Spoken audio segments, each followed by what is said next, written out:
Hi everybody, how's it going? Got 5 more window cleaning tips or hacks.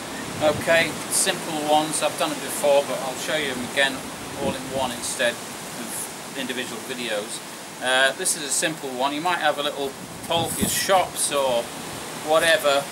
Okay, but the end might be as sharp as hell.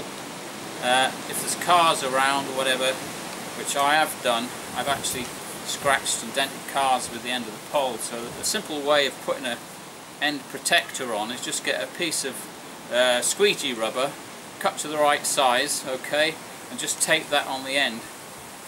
Make it reasonably proud, and you'll find that works a treat. Helps a lot.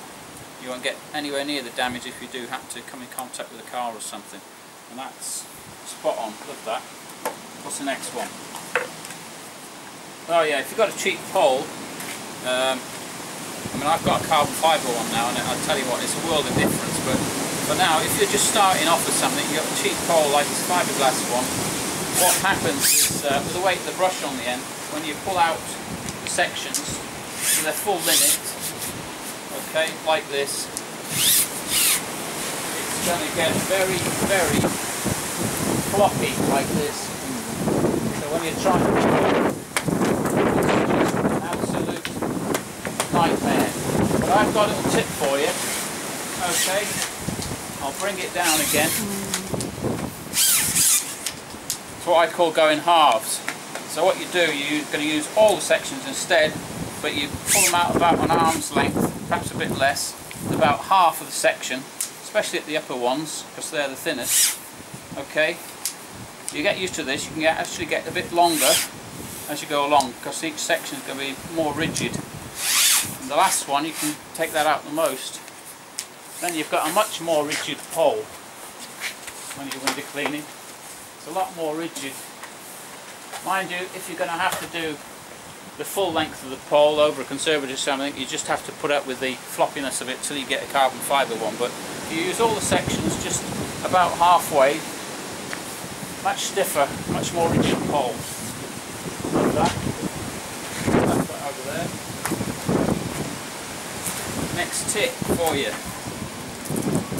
Right, if you want a scoop for your resin that fits the actual DI, if you use a DI, that is, just get a bottle, one of the small bottles. You can see that, maybe a bit closer. Just cut it in that sort of shape. Okay, that fits the resin really good like that. Just goes in, works an absolute treat. Which brings me nicely to my next tip. Right, I'm filling this up for real. Once you've filled it up to about 3/4 the way, okay, what you'll need to do is get a kettle of water or something, or a hose, rinse all the resin off. Make sure it's full of water, and that way the next tip is that the actual feeder, the header, will actually go in. Don't try and fill the tank. It just squashes down because it's full of water, and you'll get to the bottom of it dead easy. You don't have to try and fill it through the edge like that. It usually goes in easier than this. There's not enough water, but when there's water in it, then you can push the header down until it gets to the screws, and it's job done. It's really easy. Okay, fifth and final tip, boots.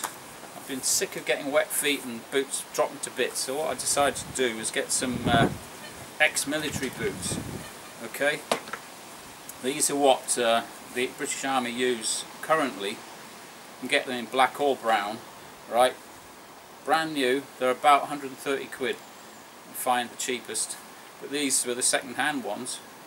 But you can get them from about 20 quid. But I thought if I paid a bit more, I'd get a higher standard, and I certainly did, because these boots are flipping amazing. They ain't going to drop to bits.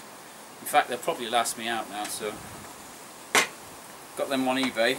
Really good boots, waterproof, breathable. They've got to be good for the British Army. So there you go, good pair of boots, dead cheap.